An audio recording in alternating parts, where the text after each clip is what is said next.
Hi, this is Sean with Alexander Tutoring, and I want to take this opportunity to share one of the lessons that we do with all of our students so you can get a better idea of what we're all about. Now, we here at Alexander Tutoring derive all of our formulas. What that means is we like to show where a formula comes from. As opposed to just memorizing a formula and then using it from there, we like to show how that formula was originally figured out by the person who originally came up with it. There's a lot of great benefits to doing things this way. It engages a student on a much deeper level. And so I just want to give you an example of one of our unique lessons. So every student in every school, without exception, will learn that the area of a circle, that is the amount of the surface a circle takes up, is equal to pi times the radius squared, where the radius is the distance from the center of the circle to the outside of the circle, and pi is the number of times that the diameter of a circle, diameter is the distance across the center, all the way across, or twice the radius. It's the number of times that that green line would fit around the outside of a circle. To give you a better idea of what I mean, imagine cutting a string to the length of this diameter here, the green line. In fact, let's cut 3 strings to that exact same length. What I'm going to do is take one of those strings and wrap it around the outside of the circle. We'll go maybe that far around. I'm going to take the second string, put it end to end with this guy, and it's going to go maybe this far around. And I'll take the third string, put it end to end with this one, and it'll go maybe this far around, and there'll be this little gap left over here. And that gap is your 0.14. Pi is 3.14. Number of times that the diameter of a circle would fit around the outside of the circle. Okay, so we are going to derive this formula from first principle, which you will not get anywhere else. So what we're going to do is use triangles, something that we do know the area of. Again, each student will learn that the area of a triangle is 1/2 the length of the base times the length of the height of the triangle, where this would be the base and the straight line distance here would be the height. Okay? Area of a triangle is 1/2 base times the height. I'll show you where that comes from in another video. Okay, so we're going to use the fact that we know the area of a triangle, and we're going to draw a circle. Like this. And we're going to inscribe or draw some triangles on the circle. I'm going to make 5 of them for the time being.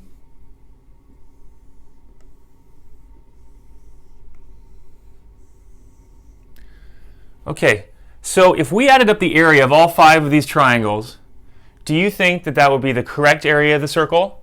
Or do you think it would be a guess that is too large or too small?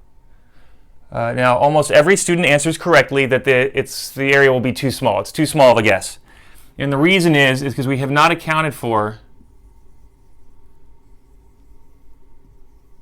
the gaps here.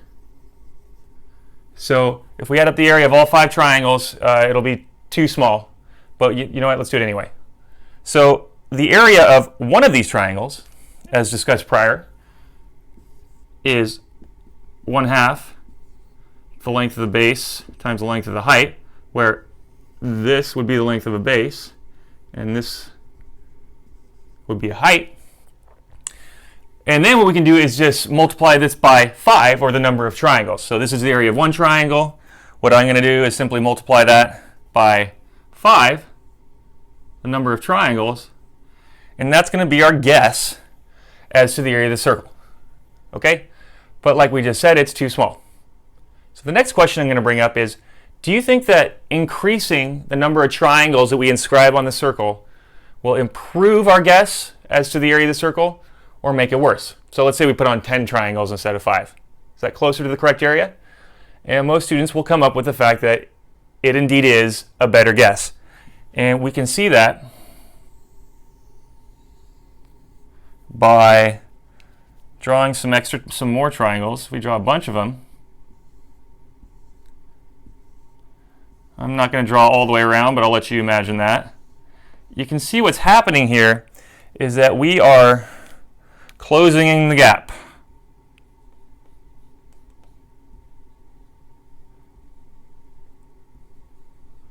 So let's see, the purple area, or the amount by which we were wrong, is getting smaller the more triangles we pack in. So now, let's figure out our new area. So again, this is the base of one triangle. That is the height of one triangle. Okay, so in general, the area will be the area of one triangle, 1/2 base times height, times the number of triangles, which I'm just going to call n to make it general. So now we can make as many triangles as we want. We take the area of one of them, 1/2 the base of one times the height of one, and then multiply it by the number of triangles. You'll notice that the more triangles we pack in, the base gets smaller, so the area of one triangle gets smaller, but the number of triangles will get larger, and we get a better guess. So now what we're going to think about is, could you imagine packing in 100 triangles?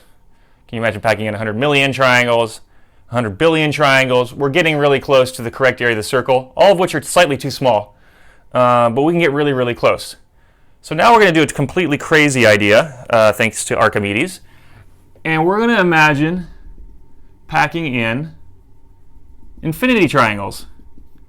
Okay, if that sounds crazy, it sounds crazy to me too, but let's just see what happens. We're going to make a crazy guess, and that is, if we packed in infinity triangles, you guys see how the height, this black line of one of the triangles, is almost the radius of the circle. It comes from the center all the way almost to the edge of the circle, and it's just a little too short by the amount of our purple gap here. So we're going to make the crazy guess that if there were infinity triangles packed into the circle, that this height, the height of one triangle, would become the actual radius of the circle. So what I'm going to do is say the area, if there was infinity triangles, will be 1/2 times the base of one times the height of another times n. We already said that, right? And what I'm going to assume is that if there are infinity triangles, that the height of one triangle will become the radius. So I'm going to replace the height with the radius r in the limit that there are infinity triangles. Okay, and now what I'm going to do is I'm just going to rearrange things a little bit. I'm going to take the n and move it next to the b, which I'm allowed to do because it's multiplication, and order doesn't matter in multiplication. 3 times 2 is the same as 2 times 3. So I'm just going to pull the n over to the b and group them together for a reason I'll show you in a second. We still get our r hanging off the end here. Okay?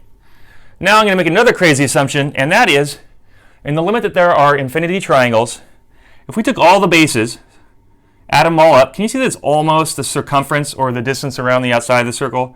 That is, if we did this base plus this base plus this base plus this base all the way around the circle, it would be very close to the actual distance around the outside of the circle. So the next crazy assumption we're going to make is that in the limit of that there are infinity triangles, the sum of all the bases, or b times n, that's the length of one base times the number of triangles, or the number of bases, will become equal to the actual circumference or distance around the outside of the circle. Now, the formula for the circumference of a circle is 2 pi r. If you want to know where that comes from, watch the other video on that. For now, take my word for it. So what we're going to do is replace b times n with 2 pi r in the limit that there are infinity triangles. The sum of all the bases becomes the actual circumference. So I'm going to slam that in there, substitute it in, and then we get area equals 1/2. In goes our 2 pi r, replacing that with the bn, and then this r is still here, times r. And then we're just going to simplify this. We have a 2 over 2 here, which cancels to become 1.